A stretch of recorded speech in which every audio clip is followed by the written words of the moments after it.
Welcome to the big bench daily. Maharashtra की राजनीति है ना, कभी कभी भेजे में नहीं घुसती है। यहाँ कौन किसका दोस्त है और कौन किसका दुश्मन, ये भी समझ में नहीं आता। जो आज साथ में खड़ा है, बाहों में बाहें डाल के चल रहा है, वो कल को अपोनेंट बन जाता है। और कभी कभी जो सॉलिड अपोनेंट है ना, वो ऐसी ज़ुबान बोलता है कि लगता है भाई बरसों का याराना है।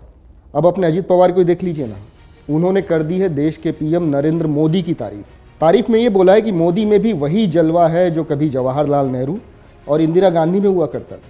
उन्होंने ये भी कहा है कि ये मोदी का करिश्मा ही है कि देश के कई राज्यों में बीजेपी की सरकार है। वैसे ये काम अजीत पवार ने पहली बार नहीं किया है। 2 महीने पहले भी पुणे के एक प्रोग्राम में उन्होंने मोदी की तारीफ की थी।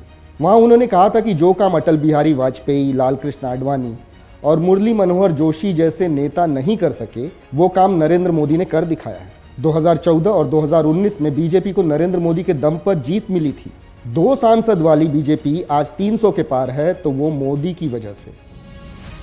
अब ये सब अजीत पवार ने कहा है तो हैरत तो होगी ना। अजीत पवार के मुंह से मोदी को लेकर अगर मिसरी टपक रही है तो थोड़ा अजीब तो लगेगा ही। खासकर इसलिए क्योंकि उनके चाचा शरद पवार तो मोदी को सत्ता से हटाने की बात आए दिन ही करते रहते हैं। लेकिन चाचा भतीजे के बीच ये डिफरेंसेस ऑफ ओपिनियन कोई नई बात नहीं है। अजीत पवार इसके पहले भी अपने चाचा के विल के अगेंस्ट में जाकर चीज़ें कहते रहे हैं और करते भी रहे हैं। आपको 2019 का ये ओथ टेकिंग सेरेमनी याद आया क्या? 78 घंटे का डेप्यूटी सीएम बने थे अजीत पवार, चाचा को नाराज करके। लेकिन अब की बार तो उन्होंने अपोनेंट की तारीफ ही कर डाली है।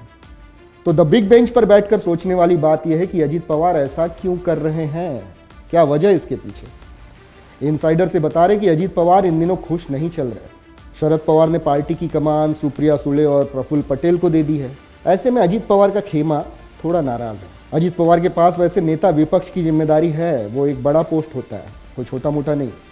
लेकिन अजीत इससे ज़्यादा डिजर्व करते थे, ऐसा उनके समर्थकों को लगता है। पर बात इतनी ही नहीं है। अजीत पवार नाराज होकर जाएंगे भी तो कहाँ जाएंगे? एक ले देकर उनको बीजेपी ही तो दिखती है। उस पर से उनके खिलाफ 25,000 करोड़ रुपए का एक मनी लॉन्ड्रिंग का मामला भी चल रहा है, जिसकी जांच ईडी कर रही है। ईडी से तो आप थोड़ा सा तो अंदाज़ा लगा सकते हैं ना। अब जब उनकी दुखती नसी बीजेपी के हाथ में है तो बीजेपी की तारीफ करनी पड़ेगी ना, बीच बीच में रह के कभी कभार। तो बस समझ लीजिए क्यों अजीत पवार इन दिनों पीएम मोदी से इतना इंप्रेस हो रहा है।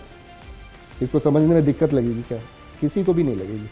अगर थोड़ी भी राजनीति समझ में आती है तो इस तारीफ की वजह भी आप बिल्कुल समझ सकते हैं।